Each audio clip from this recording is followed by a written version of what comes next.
Now at 8 o'clock on WKYT this morning, radiation testing begins in Estill County today. County leaders want to make sure the community is safe. In Lexington, a woman had to be cut out of her car overnight after it was run over by a truck. And one cattle farmer is happy the bluegrass stockyards are staying in Fayette County. He says the new facility will save time and money.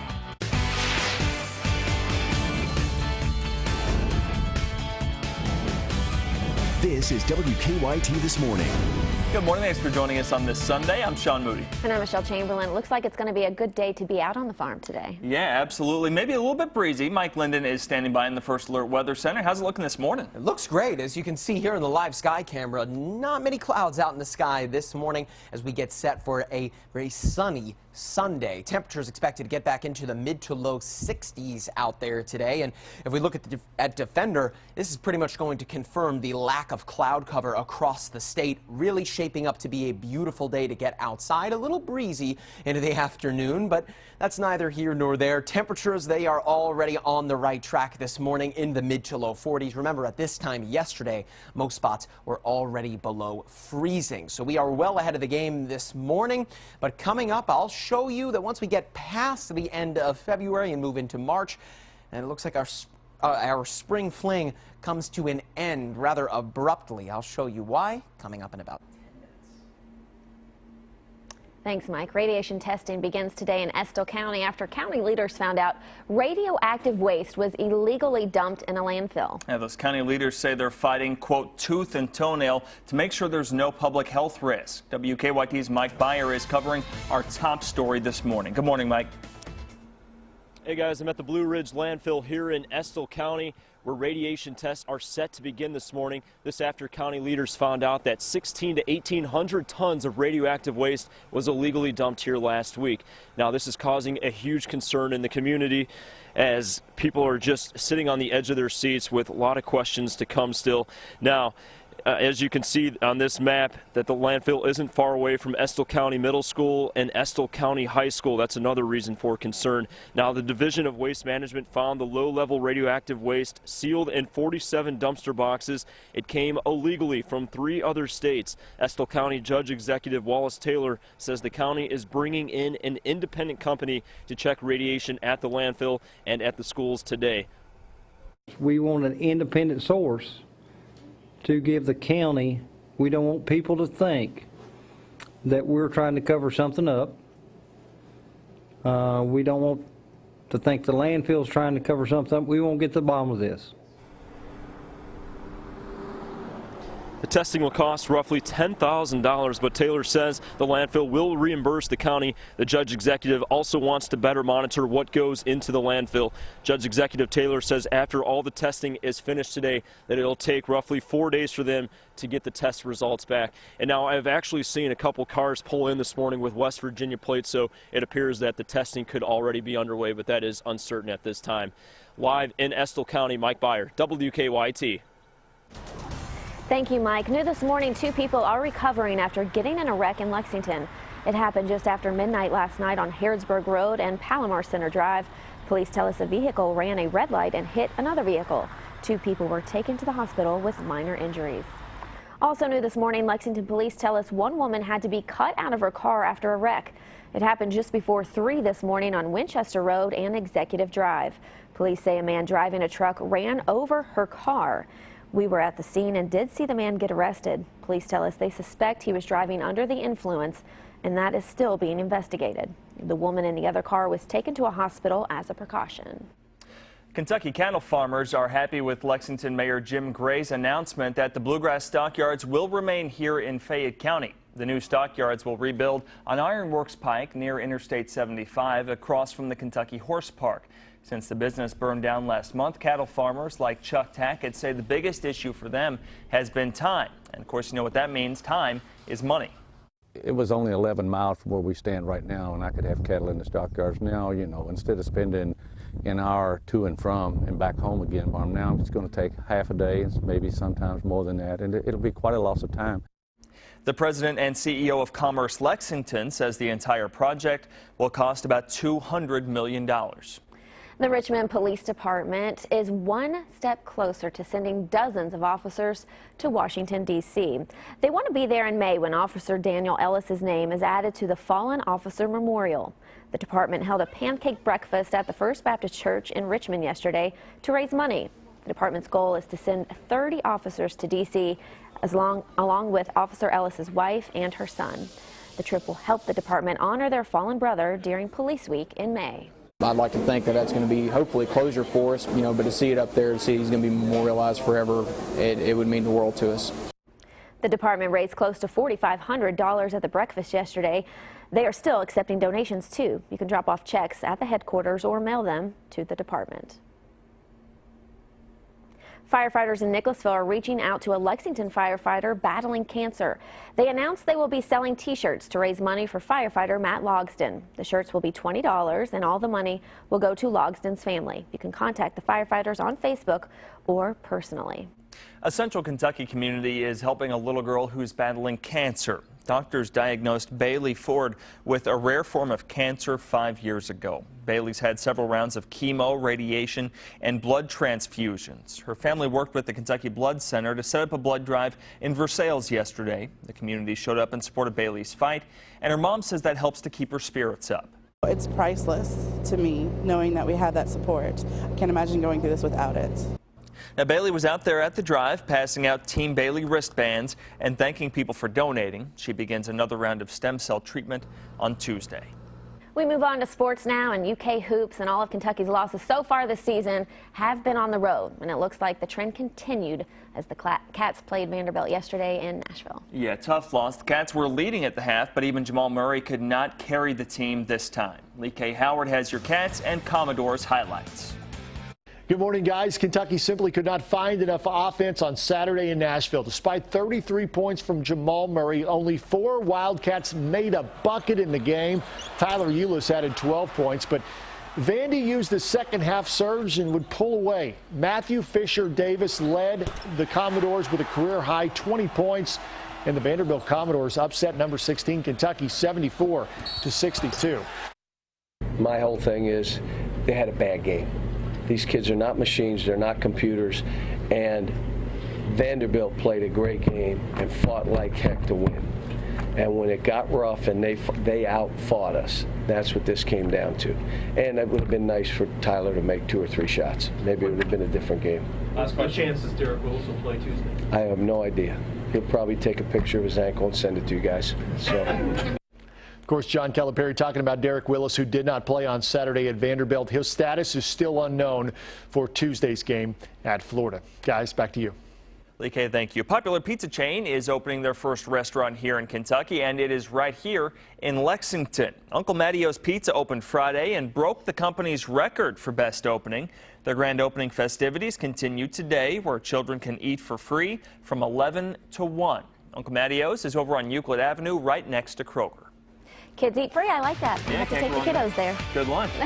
8:08 now on your Sunday morning, and we are just getting started here. Yeah, one Ohio farmer has a strong smelling opinion on one of the Republican presidential candidates. We'll check out his story still ahead on WKYT this morning.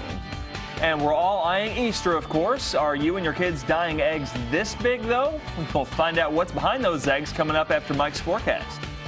A great look on the sky camera this morning, but coming up, we'll soon see the skies fill up with clouds. I'll tell you when and what they may bring coming up. Now, your hour-by-hour forecast with Mike Linden. Get ready for yet another beautiful day in the bluegrass. Defender is really not showing us very much this morning, nor will we really see very much into the afternoon as well. Shaping up to be a sunny Sunday for us here in the Commonwealth. But as we head into the evening hours, a cold front from the northwest is already on its way, set to spoil the party, and with it not only bring cloud cover, but as you can see behind it, some active weather as we close out the month of February. Now, this is what will look like today. There really won't be very much going on. Mostly sunny skies with temperatures getting back into the mid to low 60s. Normal for this time of year, the upper 40s. So, hey, 64, even 65. We'll take it. That's pretty nice. Moving into the evening, though, that's when the clouds begin to get here and, in fact, could get in on some showery weather. But if there's a glass half full to take out of this, 54 degrees at 11 o'clock at night, that's warmer than it should be during the daytime this time of year. So you gotta always look at glass half full in the world of weather, especially, again, it's going to be mostly sunny, really nice, but it will be pretty gusty as well. Those winds getting up near about 30 miles per hour by the middle of the day and gusting up even stronger as we head into the evening hours, potentially up near about 40 miles per hour. That's out ahead of that cold front diving in from the northwest. It isn't going to bring us the cloud cover and the showers, though, until we head into the overnight hours of Sunday and into Monday. Check it out. We'll watch this front dive in from the northwest, pretty much making a clean sweep across the bluegrass, not really bringing very much and not even enough to cause concerns for the Monday morning commute as we work our way into Monday afternoon. A bit of a bump up temperature-wise on Tuesday as warm front surges again from the Gulf of Mexico, but that's when things get to becoming a little messy. Again, another cold front coming in from the west as we head into Tuesday afternoon, set to bring us, it looks like, a bit more heavier rainfall, potentially even some thunderstorms too. And on the back end of this front and into Wednesday, well, there it is, wintry mix and snowfall. It is still the winter after all, and we certainly look like we could be back at it once again as we head into the middle of our work week. So over the next few days here, things are going to get a little wet, not so much as we head into Monday. Close to about 1/10 of an inch of rain, if that. It is going to be very quick overnight tonight and into Monday morning. But as we head into Tuesday and Wednesday, though, as that bigger front sweeps across the bluegrass, that's when we could be looking at a decent amount of rainfall, potentially up near about 1.5 inches for some southern Kentucky spots moving forward. So today, definitely the day to get out there and enjoy the beautiful weather in the bluegrass, albeit it will be a little windy. Don't forget about that. 64 degrees, though. Pretty hard to beat, especially this time of year. Moving into the final day of the month tomorrow, the showers return overnight and into Monday morning. And then by Tuesday, Wednesday, the start of March, well, March is in like a lion as we are looking at active weather pretty much taking over the work week. So today's the day if you've been waiting to get outside and really do anything, get ready to barbecue again. Today's the day to do so. Watch out for those winds, though. Yeah. It'll be a roaring good time. Can't wait. Good deal. Thanks, Mike. I don't get a laugh for that, Mike. So you've probably seen the decorations everywhere. Yes, we're all gearing up for Easter. But have you ever seen an egg this big? This is wild. In Croatia, it's tradition to see these giant Easter eggs around. Now, of course, these aren't coming out of any giant chickens in the region. These eggs are polyester and painted. It's a project called Easter Eggs from the Heart. And they don't keep all of these eggs in one basket. They actually send them out to other countries. A lot of European cities like Munich, Amsterdam, Brussels, and Paris will all get these special eggs, and each one is painted just for its intended city. Pretty cool. Yeah, we need a WKYT egg. Yeah, I'd be up for that. So JCPenney is living up to its name with its newest campaign. The retailer says it will start offering certain items in its private label collections for just 1 cent. The Penny Days promotion kicks off today. Customers can get an Arizona branded item at full price and a second Arizona item for just a penny. The campaign runs all year with JCPenney rolling out other items for a penny throughout the year. Very cool. Time to get all new anchor clothes. Oh, there you go. For a penny. Yep. It is 8:16 now on your Sunday morning, and when WKYT This Morning returns. Politics usually has its fair share of mudslinging, but one Ohio farmer has taken that to a whole new level. And that story still ahead on WKYT This Morning. Tuesday night's Mega Millions jackpot is $135 million. Wednesday night's Powerball jackpot, $292 million. Welcome back to WKYT This Morning, 8:19 now on your Sunday, and here's an update on our top stories. Radiation testing will begin today in Estill County after county leaders found radioactive waste in a landfill. County leaders want to make sure the schools across the road are safe and the water running off the landfill is safe as well. The county's judge executive says after today's tests are finished, it will take 4 days to get the results. In California, a Ku Klux Klan rally turned violent. Fighting broke out between KKK demonstrators and counter-protesters in Anaheim. Authorities say 2 KKK members were stomped on the ground, 3 people were stabbed, and about 13 people arrested. Police are still searching for one man who they say is wanted on suspicion of assault. When the presidential races heat up, one Ohio farmer wants people to know who he is not voting for. He made sure his opinion definitely stood out. Yes, he did. And although his message, well, doesn't really pair well with the heat, you'll see what we're talking about in this story.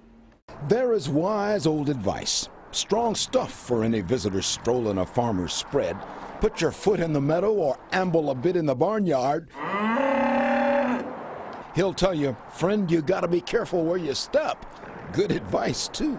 I load it into the manure spreader and haul it right through this gate here. The story caught me off guard, but in Strasburg, Ohio, it dropped in on me. We sent Air Tracker 5 to just see how much Farmer Jerry Slankert had had enough of politics. Well, precisely enough of Donald Trump, he said.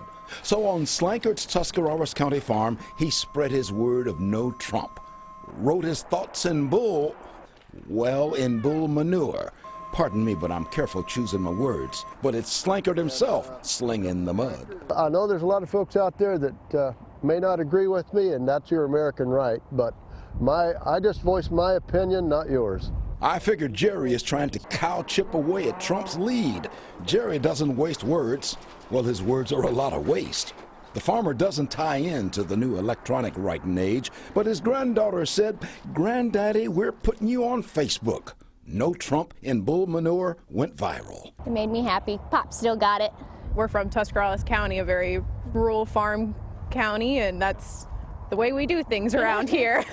They furnished the ink for my writing out there, and I've raised almost every one of these cows. Just off I-77 in Tuscarawas County, Farmer Jerry is writing his thoughts. 15 cows and bulls are giving it their all, so don't get Jerry mad at you. He'll write you a letter. A letter and manure. Yeah, there you go. Whatever medium works for you, there you go. It's 8:21 now on your Sunday morning. There's still more to come. Sports is next. The Wildcats go down to Nashville and struggle to find some rhythm despite Jamal Murray's 33 points. Those highlights and post-game reaction is next in sports. And get ready for what looks to be a beautiful day in the Bluegrass. Coming up, I'll show you how warm we'll get to close out the final weekend of the month.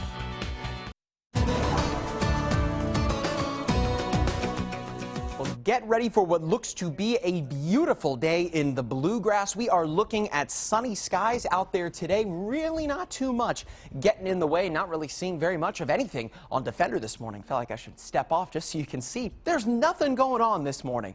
What we are seeing, though, are the winds coming in from the southwest. The Gulf of Mexico bringing in that warm air that's going to make things feel just wonderful today. Bear in mind, it is still officially the winter season. It really won't feel like it very much as we head into the afternoon. Right now, we are well ahead of where we should be for this time of day, this time of year.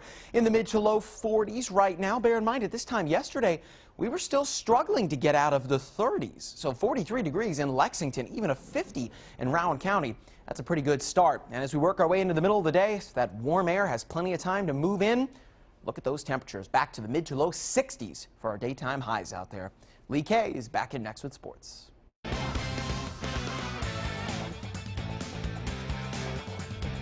Kentucky beat Vandy by 19 back in January, but of course a much different story on Saturday going on the road to Vandy, a tough road environment against a Commodores team that had won 4 of its last 5 going into the game against the Wildcats. Jamal Murray came out firing, rubbing off the screen and knocking down the 3. He had 6 of UK's first 8 points. Murray was feeling it, hitting on 7 of his first 8 shots. This 3 here gives Murray 18 points and the single-season 3-point record for a UK freshman. The bow and the arrow. Murray scores 21 points in the first half on 8 of 11 shooting. Wildcats led 39-36 at the half. Vandy, though, would make a run in the second. Matthew Fisher-Davis has this shot from deep to give Vandy the 48-47 lead. Under 7 minutes to play, shot clock winding down. Jeff Roberson drives, draws the contact from Euless, and gets the bucket to go. Vandy was up by 6, and the Doors would close the door on the Wildcats. Roberson drives, beats the buzzer, extends the lead back to 8. Vandy gets the win over Kentucky to keep their tournament hopes alive, 74-62. We can't be in and out of games like that. We can't have foul trouble. We can't totally zone out the first half, and that's something we did today. And for us to be successful, we have to be on point, big-wise, the whole game. You know, finding openings and, you know, playing off guys, and they found me and I was able to hit shots, but we only have 3 at halftime. You know, that says a lot. You know, if I'm able to get hot, and, you know, as a team, you know, we can't, you know, stop them from scoring. So Jamal Murray has 33 points, but only 4 Wildcats total score in the game at Vandy on Saturday. Tough loss for the Wildcats. They now have 2 games remaining in the regular season. It's on the road to Florida on Tuesday and then back home to Rupp Arena on Saturday for Senior Day. That's a look at your morning sports. Have a great day.